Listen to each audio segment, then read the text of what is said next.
Assalamualaikum warahmatullahi wabarakatuh. Waalaikumsalam warahmatullahi Waalaikumsalam warahmatullahi wabarakatuh. wabarakatuh. Selamat siang, Ibu Maena dan teman-teman semuanya. Perkenalkan, saya Ilham Rifan Prayogo sebagai moderator bersama teman-teman saya di kelompok 2, yaitu Arda Dwi Fauzijah, Rizky Nur Amala, Sali Nursita, Okta Silvia, Aufal Askia, Hikmah Suryaning Tias, Sabrina Maulida, dan Daim Nur Hidayatullah akan mempresentasikan hasil pembahasan kami mengenai taksonomi tujuan pembelajaran, taksonomi Bloom, dan contoh tujuan pembelajaran kognitif. Nah, adapun pembahasan yang akan dibahas yang pertama mengenai tujuan pembelajaran. Tujuan pembelajaran sendiri menurut standar proses pada Permendiknas nomor 41 tahun 2007, yaitu menggambarkan proses dan hasil belajar yang diharapkan dicapai oleh peserta didik sesuai dengan kompetensi dasar. Dalam Permendiknas RI nomor 41 tahun 2007 tentang standar proses disebutkan bahwa tujuan pembelajaran memberikan petunjuk untuk memilih isi mata pelajaran atau mata kuliah, menata urutan topik-topik, mengalokasikan waktu, dan sebagai petunjuk dalam memilih alat-alat bantu pembelajaran dan prosedur pembelajaran, serta menyediakan ukuran atau standar untuk mengukur prestasi belajar peserta didik. Nah, untuk materi yang pertama yaitu taksonomi tujuan pembelajaran akan dijelaskan oleh rekan saya. Baik, terima kasih atas waktunya, moderator.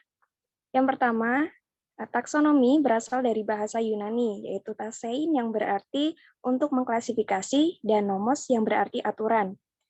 Taksonomi berarti klasifikasi berhierarki dari sesuatu atau prinsip yang mendasari klasifikasi.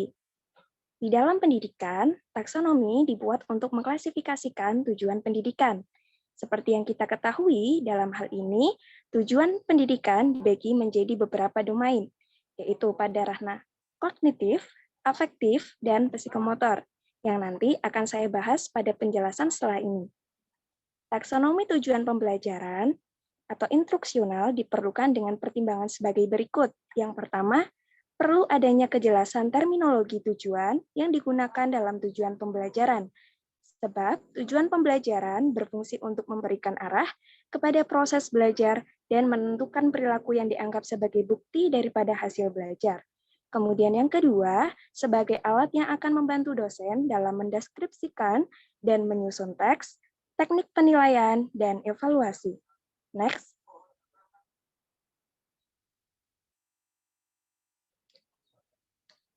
Untuk topik bahasan yang berikutnya ialah tujuan pembelajaran dapat dikelompokkan ke dalam 3 sifat atau klasifikasi tujuan pendidikan atau pembelajaran, yaitu meliputi antara lain yang pertama yaitu tujuan kognitif, yaitu tujuan yang berkaitan dengan aspek-aspek intelektual atau berpikir atau nalar.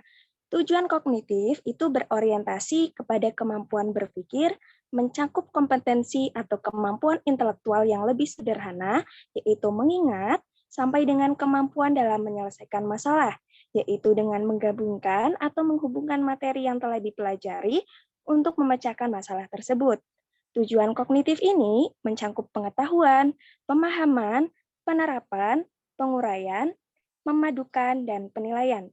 Yang perlu diingat, tujuan kognitif ini paling banyak digunakan dalam proses pembelajaran. Kemudian yang kedua, ada tujuan afektif.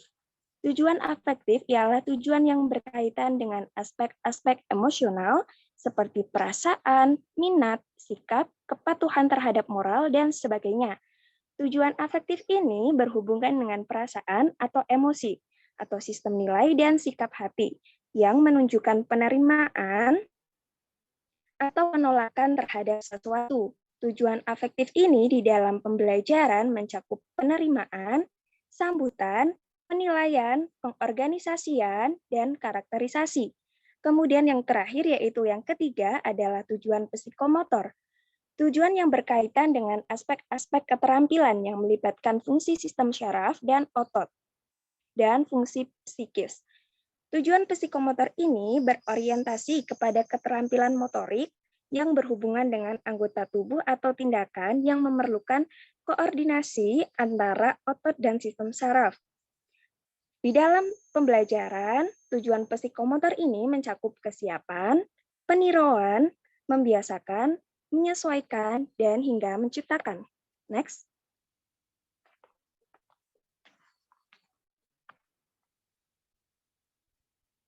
Adapun tujuan pembelajaran taksonomi Gärtner ialah Gärtner merumuskan 5 macam hasil belajar yang disebut dengan taksonomi Gärtner. Taksonomi tujuan menurut Gärtner adalah sebagai berikut. Yang pertama, ada informasi verbal atau verbal information. Informasi yang diperoleh dengan mendengar kata-kata yang diucapkan orang dari membaca, dari radio, atau televisi. Informasi tertuju pada mengetahui apa yang meliputi nama-nama, fakta-fakta, prinsip-prinsip, dan generalisasi. Kemudian yang kedua, ada kemampuan atau keterampilan intelektual atau intellectual skills. Ini merupakan kemampuan dalam menggunakan simbol untuk berinteraksi, mengorganisir, dan membentuk arti. Dua bentuk simbol yang sering kita kenal yang paling mendasar yaitu huruf dan angka, yang bisa diterapkan dalam berbagai cara, misalnya melalui kegiatan menulis, membaca, mengelompokkan, menghitung, dan lain sebagainya. Kemudian yang ketiga, ada strategi kognitif atau kognitif strategi, yaitu merupakan kemampuan intelektual pribadi yang terorganisasi. Maksudnya, sebuah kemampuan untuk mengatur atau mengontrol proses berpikir dalam dirinya sendiri, yang bisa ditunjukkan dengan memikirkan tentang apa yang dipelajarinya dan dalam memecahkan masalah secara kreatif. Kemudian, yang keempat ada keterampilan motorik atau motor skills, yaitu merupakan keterampilan tidak hanya mencakup kegiatan fisik, tetapi juga kegiatan motorik yang digabung dengan keterampilan intelektual, seperti berbicara, menulis, menggunakan alat-alat laboratorium, dan lain-lain. Kemudian yang terakhir yaitu sikap atau attitude. Sikap merupakan pembawaan yang dapat dipelajari dan dapat mempengaruhi tingkah laku mahasiswa terhadap benda, kejadian, atau makhluk hidup. Untuk materi selanjutnya akan disampaikan oleh rekan saya. Terima kasih.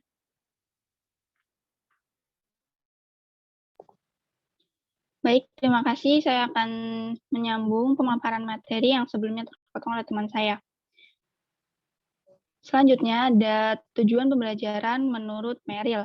Merrill pada tahun 1983 mengembangkan apa yang disebut dengan komponen display theory. Taksonomi Merrill ini pada dasarnya lebih terperinci daripada taksonomi Chachna yang menjelaskan tujuan dalam satu dimensi. CDT ini lebih cocok digunakan untuk desain yang sifatnya mikro, misalnya untuk mengajarkan satu gagasan atau satu konsep dan rumus. Sebagai contoh, organisasi dan manajemen atau evaluasi hasil dan proses belajar.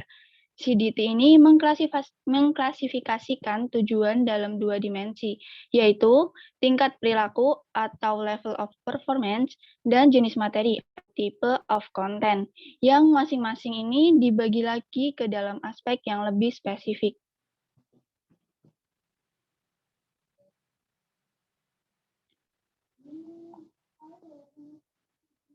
Lalu ada tujuan pembelajaran menurut Gerlach dan Sullivan. Gerlach dan Sullivan ini mengembangkan sistem pengelompokan tingkah laku yang dapat dilihat. Mereka menyusun 6 kategori yang diurutkan dari yang mudah ke yang sukar. Meskipun urutan ini tidak sepenuhnya dapat dianggap sebagai hierarki. Kategori tersebut adalah yang pertama mengidentifikasi, yang kedua menyebutkan, yang ketiga menjelaskan, yang keempat membentuk, yang kelima menyusun, dan yang keenam mendemonstrasikan.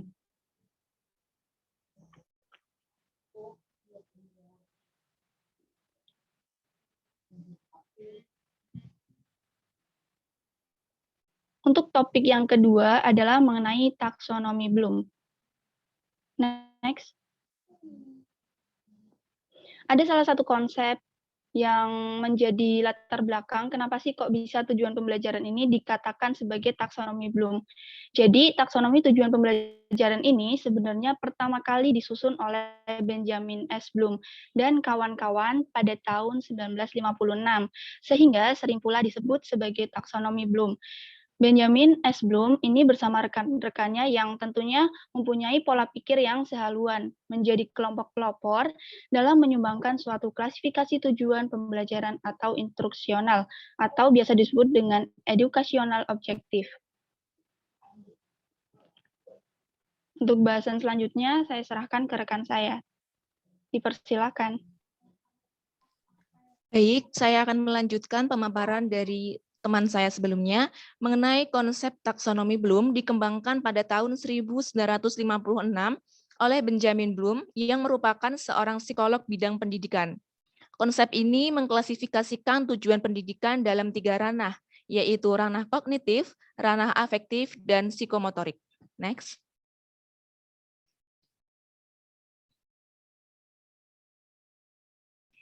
Pada pembahasan ranah kognitif, taksonomi Bloom mengalami revisi pada tahun 1994. Salah seorang murid Bloom yang bernama Lorin Anderson Critwell dan para ahli psikologi aliran kognitivisme memperbaiki taksonomi Bloom agar sesuai dengan kemajuan zaman. Hasil perbaikan tersebut baru dipublikasikan pada tahun 2001 dengan nama revisi taksonomi Bloom. Revisi hanya dilakukan pada ranah kognitif. Revisi tersebut meliputi perubahan kata kunci dari kata benda menjadi kata kerja untuk setiap level taksonomi dan perubahan hampir terjadi pada semua level hierarkis. Namun, urutan level masih sama, yaitu dari urutan terendah hingga tertinggi. Pada ranah kognitif, terdiri dari mengingat, memahami, menerapkan, menganalisis, mengevaluasi, dan mencipta.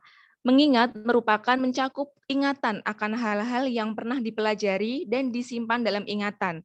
Hal-hal itu dapat meliputi fakta, kaidah, dan prinsip, serta metode yang diketahui.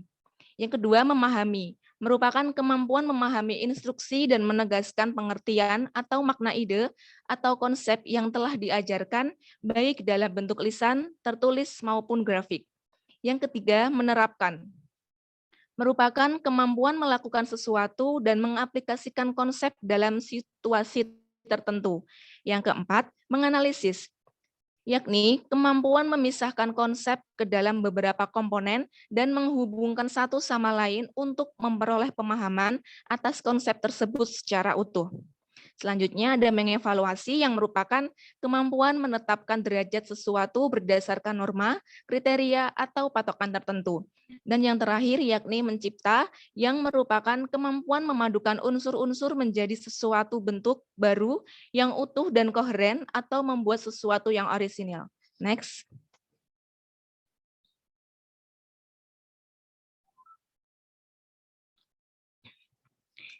Perubahan mendasar terletak pada level 5 dan 6. Perubahan-perubahan tersebut dapat dijelaskan sebagaimana pada level 1, knowledge diubah menjadi remembering atau mengingat. Pada level 2, comprehension dipertegas menjadi understanding atau memahami. Pada level 3, application diubah menjadi applying atau menerapkan. Pada level 4, analisis menjadi analyzing atau menganalisis. Pada level 5, sintesis dinaikkan levelnya menjadi level 6, tetapi dengan perubahan mendasar yaitu creating atau mencipta. Pada level 6, evaluation turun posisinya menjadi level 5 dengan sebutan evaluating atau menilai. Jadi taksonomi Bloom baru versi Critwell pada ranah kognitif terdiri dari 6 level, yakni mengingat, memahami, menerapkan, menganalisis, menilai, dan mencipta. Revisi Critwell ini sering digunakan dalam merumuskan tujuan belajar yang sering kita kenal dengan istilah C1 sampai dengan C6. Paparan selanjutnya akan disampaikan oleh teman saya, dipersilakan.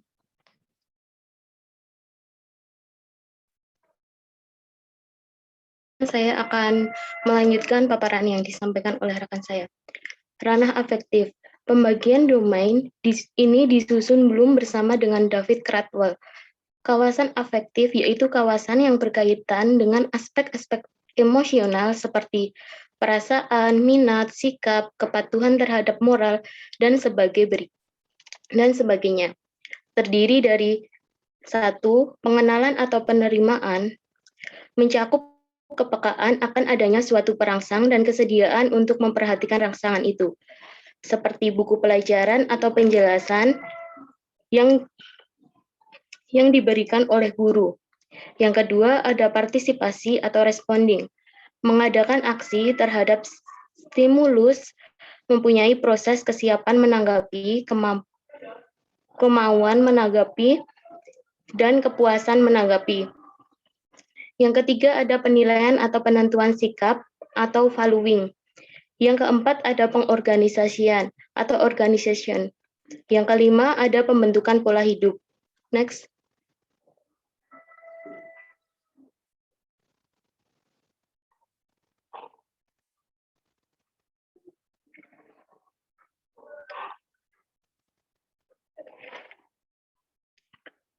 Ranah psikomotorik. Kawasan psikomotor yaitu kawasan yang berkaitan dengan aspek-aspek keterampilan yang melibatkan fungsi sistem saraf dan otot, atau disebut dengan neuron muskular sistem dan fungsi psikis. Pembagian ranah kognitif yaitu yang pertama meniru. Tujuan pembelajaran pada tingkat ini menghadapkan peserta didik untuk meniru suatu perilaku yang dilihatnya. Yang kedua ada manipulasi. Pada tingkat manipulasi, peserta didik diharapkan untuk melakukan suatu perilaku tanpa bantuan visual sebagaimana pada tingkat meniru. Yang ketiga ada ketetapan gerak. Pada tingkat ketetapan ini, peserta didik diharapkan melakukan suatu perilaku tanpa menggunakan contoh visual maupun petunjuk tertulis. Yang keempat ada artikulasi. Pada tingkat artikulasi ini, peserta didik diharapkan untuk menunjukkan serangkaian gerakan dengan akurat, urutan yang benar, dan kecepatan yang tepat. Yang kelima ada naturalisasi. Pada tingkat naturalisasi ini, mahasiswa dihadapkan melakukan gerakan tertentu secara spontan atau otomatis. Materi selanjutnya akan dipaparkan oleh rekan saya. Terima kasih. Contoh tujuan pembelajaran kognitif. Mengingat. Beberapa contoh kata kerja operasional yang mewakili kelompok mengingat. Misalnya, A mengidentifikasi, B memilih, C menyebutkan, D membuat daftar. KD Bahasa Indonesia SMP MTS kelas 8. 3.3 mengidentifikasi unsur-unsur teks narasi atau cerita imajinasi yang dibaca dan didengar.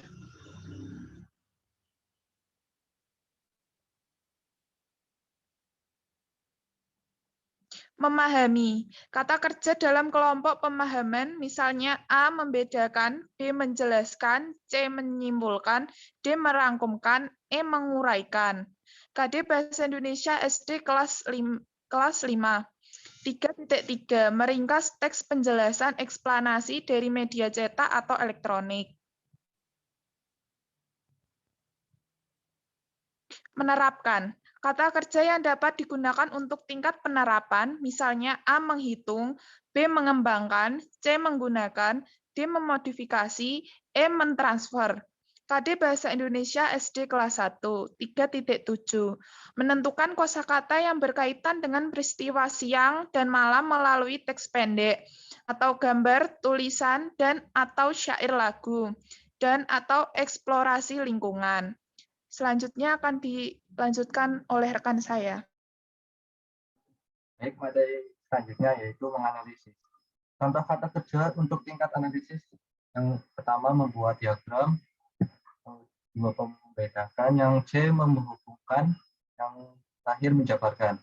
Berarti Bahasa Indonesia SMP atau MTS kelas 7, 3.4 menelaah struktur dan kebahasaan teks narasi, cerita imajinasi yang dibaca dan didengar. Selanjutnya mengevaluasi. Kata kerja operasional untuk tingkat evaluasi, misalnya A. Membuat kritik, B. Membuat penilaian, C. Membandingkan, D. Membuat evaluasi. Berarti bahasa Indonesia SMA, SMK, MA atau MAK. 3.8 membandingkan nilai-nilai dan kebahasaan, cerita rakyat, dan cerpen. Baik, paparan materi selanjutnya akan dilanjutkan oleh rekan saya.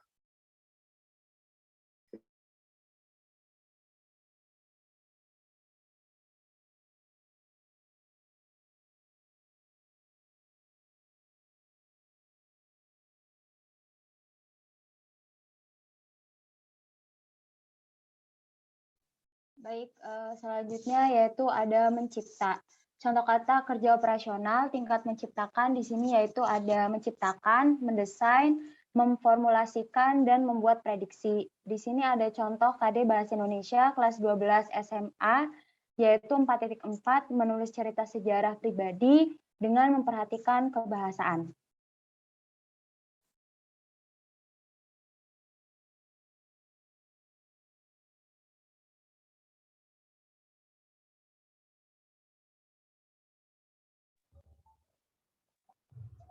Baik, teman-teman semuanya, demikianlah beberapa materi yang dapat kami sampaikan pada kesempatan kali ini. Kami mohon maaf yang sebesar-besarnya apabila ada tutur kata ataupun tindakan yang kurang berkenan bagi Ibu Mena dan teman-teman sekalian. Dengan ini, presentasi kali ini saya tutup. Terima kasih atas perhatiannya. Semoga bermanfaat. Wassalamualaikum warahmatullahi wabarakatuh. Waalaikumsalam warahmatullahi warahmatullahi wabarakatuh.